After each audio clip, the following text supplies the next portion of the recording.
holy smokes, it is a mess here. The garden here looks a little bit like maybe you just walked into a place that had a house party the night before and nobody cleaned up. We had not just our first frost, we had an epic freeze that immediately knocked everything back, including all the stuff. I mean, all the trees still had foliage on them. All that foliage has gotten crispy now. Some of it's fallen off. I mean, the ginkgos never even had a chance to turn color. It was dramatic. So the garden is looking particularly bad because things that normally would have lost their leaves by now just sort of melted a little bit. They'll lose their leaves eventually, but it is ugly here. The dahlias in particular are looking absolutely wretched. They just like turned into black sticks basically. So it's time to get those out. Now I have done a whole bunch of dahlia digging and storage videos in the past, but I know there are new people here and there's always people who are asking, you know, what I do. So I thought, why not do it again? Because it is a job we all do, not all of us. Some of you are lucky enough to be able to leave them in the ground. It is a job that many of us do every year. So the general rule with dahlias is that if you are in zone 8 and above, you can leave them in the ground to overwinter. If you're in zone 7, I have plenty of friends who are in zone 7 who leave theirs. I think it comes down to drainage at that point. If you have good drainage, you're probably good to go.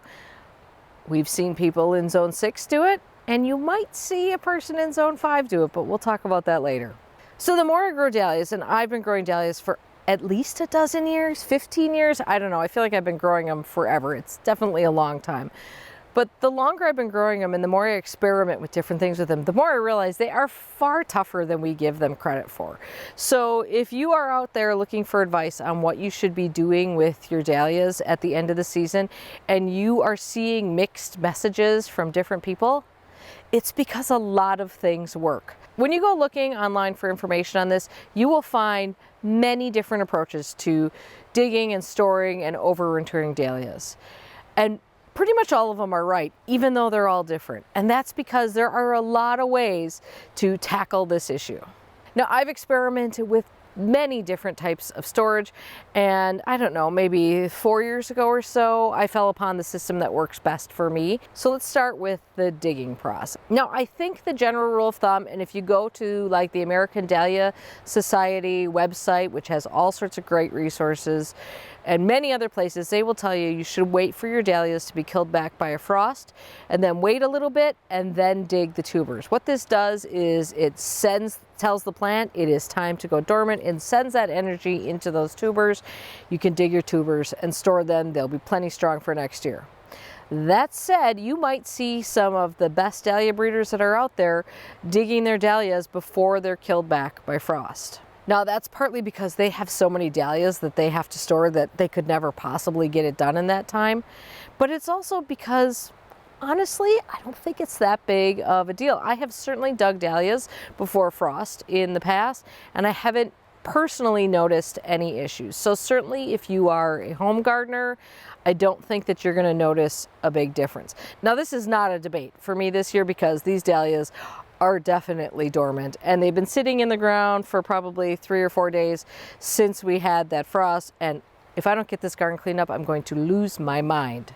This is my tool of choice, a garden fork. A pitchfork works great too. Shovel's generally not good because you're probably pulling up too much dirt with them, and the odds of slicing a tuber kind of go up. Okay, you want to start fairly far out from the stem because you never know how far those tubers are going to go out.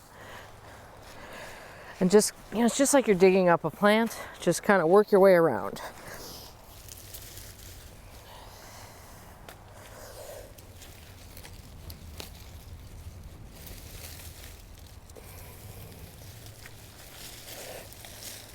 So don't get too caught up in the minutia of a specific person's process. Some people like to cut them before they dig them. I like to leave the stems until after I dig them, and I've got some semblance of keeping them arranged because sometimes I have tags that are tied on and sometimes I just have little tags that I've put in. When I store them, I will remedy that. But then you want to cut it off. Now I cut them off about, say, 4 or 5 inches, and then we can cut them back more later, but this is like a little handle. And I think it helps in case there's any water in that stem, which is quite likely because these stems are hollow. See? Hollow. Some people do not wash off their dahlia tubers. I always do, in part because I don't want to overwinter any critters that might be, you know, in the soil in there, and also because I got to see what I'm working with. And the soil in particular right now is quite wet, so it would really be big clumps of soil on there if I didn't. If you have really dry soil, when you pull them out, maybe you can get away with just brushing the soil off after it dries a little bit. This is an excellent example of how different tubers can look depending on the variety. On the right, it's Waltzing Matilda, which has kind of red tubers, red, very long, skinny tubers. This is Nicholas over here, which, by the way, the stems are huge on this. And actually, this one just divided itself into two as I was rinsing it off, which is super handy. So this is as far as we're going to go now. We've rinsed them off. Now they dry. Okay, so I dug up the dahlia tubers that I'm going to save. Some were quite large, like this Penn Hill watermelon clump. Some are a little smaller. Some, like HS date, I swear they just divide on their own. When you dig them up, they often just seem to break into different stem parts. Let's see if I can find some of those. So, for instance, this is an HS date. You can see the two stems, and I can just wiggle this. And this is just how HS date, and often the singles in general, just kind of work for me, is they just like divide themselves. Here's actually another little clump. So that basically divided itself for me. So the next step in the process will also vary from person to person. I choose to divide my dahlias in spring. It's just what works better for me. I prefer to store them as clumps because I find it's just easier for me to do it that way. I don't really want to go through all the work of dividing things now only to have them fail for some reason. So I save myself a little bit of time if for some reason something would go wrong and I would lose some. Also, because I'm not selling dahlias or anything like that, I don't really need to have like a final inventory of what I might have for the next season, right? So because I don't divide my dahlias in fall, I only have a few steps that I prefer to do. So the first thing is I like to clean up these sort of stringy bits on them. You can absolutely do this in spring. I just feel like it's like makes the whole process of storing them a little bit neater. The next thing, and this is crucial, this is not optional, is that if you have any tubers that you've broken off in the process, like these two, actually 3 here, just imagine how big this clump would be if I hadn't done that. You do need to cut those out. Now, listen, I know this is not a pretty scissors, it's quite rusty. This is the Zenport scissors. This is what I love to use. It's rusty because I do clean this in bleach because obviously with dahlias, you got to be pretty careful about not passing along any viruses. I just feel like that's really easy to get in there. So, because it's you know, it's tight in these. So I'm going to cut out these full tubers so that we don't have these half tubers. There's always a little bit of soil left in there. Here's one more. So then if I see anything else that looks a little off, I will cut that off, or a tuber that's easy to get to that I definitely know I won't save, I can cut that off now too. But if it's hard to get at, I don't feel like there's any reason, like this is not a good tuber right here. So I will probably just get that guy right now. It's not that I think anything bad will happen with this tuber. It's just that, like, you can tell this is a, you know, this is a tuber that experienced some sort of trauma well before digging. There's no reason to save that tuber. It doesn't matter. I could have stored it with that, but just as long as I'm in there, I might as well clean it up. I also do take the stems down just a little bit more. Again, this is personal preference. There is no real reason you have to do this. And then you do need to make sure you label them. So these are the labels that I've been using for quite some time. They come on a roll like this. I use a permanent marker on them. I really love the flagging tape that some people use, but the one advantage to this is that this was on there last year. So I can plant these, and that's why I got sort of colors that are a little bit muted. I planted this and I dug it up and this was there. So I don't have to re-tag dahlias every year. So I kind of like these tags just because they stay there forever, unlike, say, a bright pink flagging tape or something like that. So that clump is ready to go. So we'll just do one more here. This is Kelgi Ann, so I'm kind of babying this one. This was a wonderful dahlia. I only bought one. It was quite expensive, and I loved it. And I'm quite excited that I think I should be able to get to... let's just see how many tubers we could get out of this. Now, I don't divide tubers, and we have videos on that too. I do not divide tubers down to single tubers. I prefer to grow them from clumps because I'm not selling these and I don't need to maximize my profits. I don't think it's necessary to do that. I would prefer to have a nice thick plant. But I would say conservatively, just like, you know, I can see this being a clump, this being a clump, that being clump. This is the mother tuber, so I will get rid of that. I do not save the mother tubers. I mean, I would say I got 3 or 4 plants out of this next year, out of my one. So that's an investment that actually paid off. And this will get put into a special part of the box. So I'm actually usually able to catch gall while I'm cleaning off. It's one of those things that I think you'll know when you see it. If you see a whole bunch of stems coming out, or you see like a weird kind of growth on it, just pitch it. I don't think there's any reason to take a chance on it. Most dahlias, you can go buy another one, or, I mean, honestly, you can divide them enough to get as many as you might need the next year, in most cases, if you've got another one around. So it's generally, I don't think, worth playing around with that. If you're on the fence, I would say just pitch it. So a quick note here on where I put these dahlias to dry out. These are, I think, the jumbo trays. I got them from Greenhouse Mega Store several years ago. This is what I do all my seedlings on, my seed trays and stuff, but I use these trays all the time. So I just load them on here. Do not put your dahlia tubers directly on concrete because the concrete will suck out all the moisture on them. So just make sure there's a barrier between the concrete and them if you are doing this in your basement like I am. So as I have in the past, I'm using one of these collapsible crates. If you get the stuff that the crates like bulbs come in or milk crates, those work great. These are nice because they collapse down, and boy do I find uses for these all the time. So when I'm not using them, they just sit on a shelf, collapse down, but these come in so handy. So this is always what I store my dahlias in. And I line this just because there's holes in it. I line this either with newspaper or burlap. I had a bunch of burlap sacks that were handy, so I'm just going to throw those in here. This is only so that the pine shavings do not just pour out the holes on the side. But the key is I like to have ventilation. Some people do store dahlias in sealed up Tupperware containers. That scares me. That really scares me a lot. So the one year I tried doing that, it was a disaster. So I find it better to have ventilation. So I either line this with burlap or newspaper works great too. Okay, this is what I'm using as my medium to store these. This is just wood shavings. I think it's pine animal bedding. I buy it at the local feed store.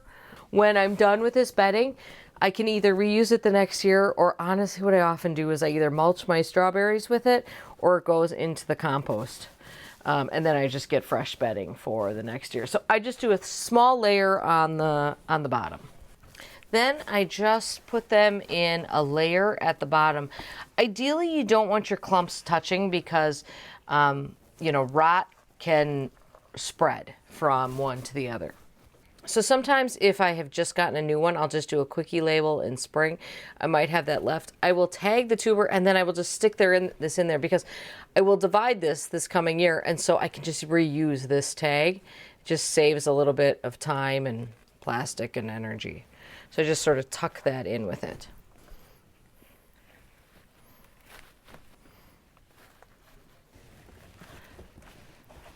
When I've got one layer in, then we put in another layer of wood shavings. I do not moisten my wood shavings before everything goes in. There is still moisture in those tubers, and the wood shaving won't like suck any of the moisture out of them, so I do not moisten them at this stage.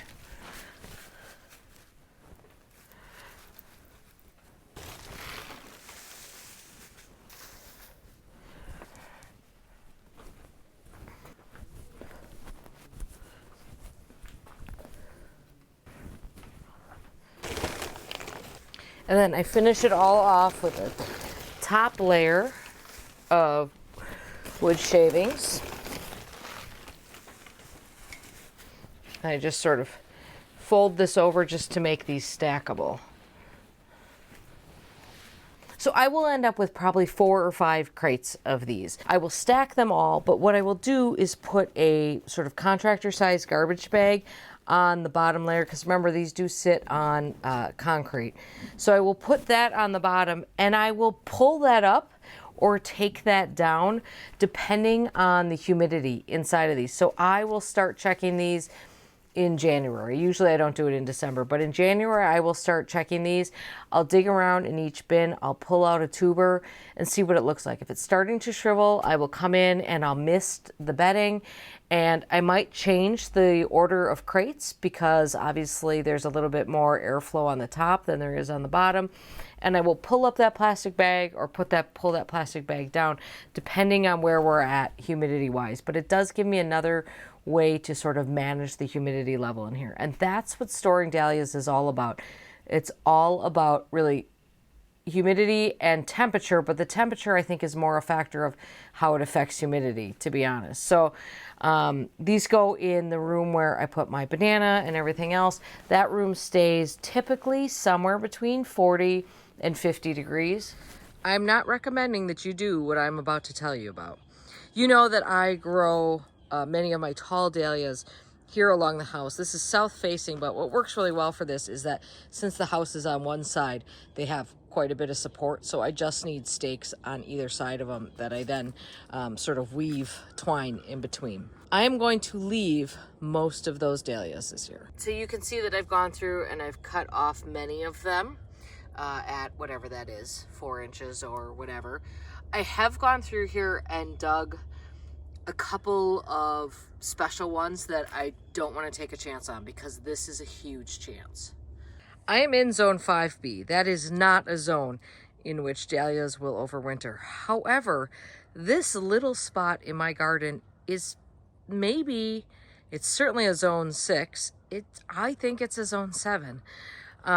It is a very skinny little bed. This bed is only 2 feet deep. There is a patio on this side of it, so there is some retained heat there. It's south facing, so we get the reflection off the white wall plus the retained heat off the foundation block there. Now, the only reason why I'm trying this overwintering of dahlias, well, there's 2 things. One, for the past 2 years, I have had a dahlia that I have forgotten to dig out of here come back. In addition to the sort of moderate success that I've had overwintering sort of accidental trial dahlias here before, I'm also considering rethinking my thoughts on the dahlias in this location for next year.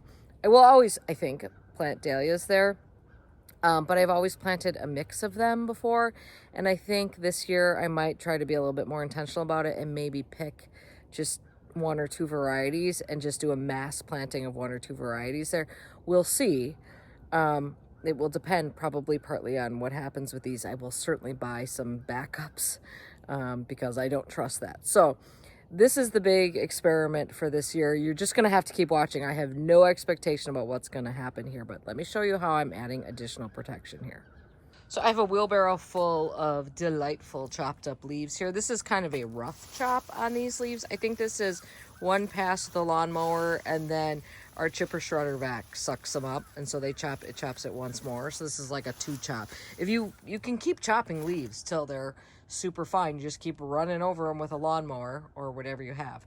I'm going to use these leaves and heavily mulch this area, and then I will probably come back.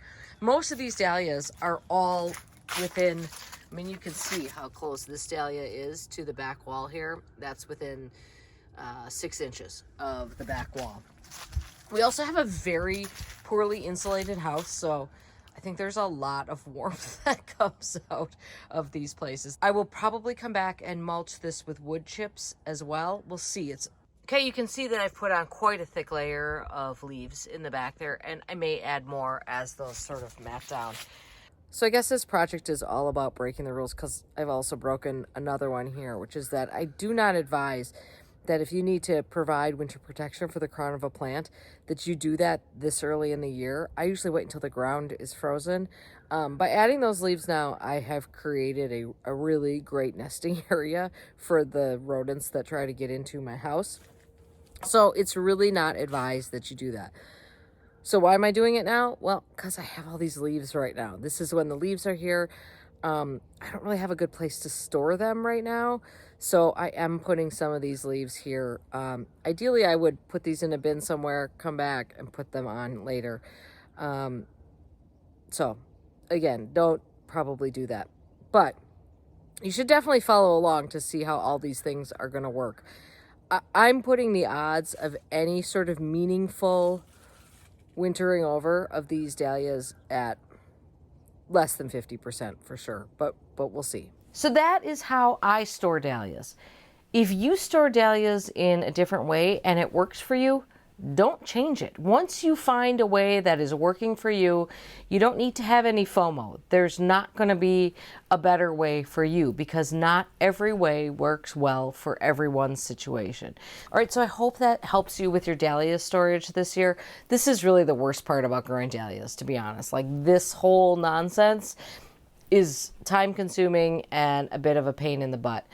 Don't let this stop you from growing dahlias. You can pick them up for not too much money. You can always grow them as annuals and just give up on them at the end of the season. You don't necessarily have to go through all this unless you get really insane about it like I do. Okay, thank you for watching. Make sure you subscribe so that you can check back in spring so we can see if those dahlias that I'm trying to overwinter outside actually make it. You can place your bets below if you like. All right, see you soon. Thanks for watching.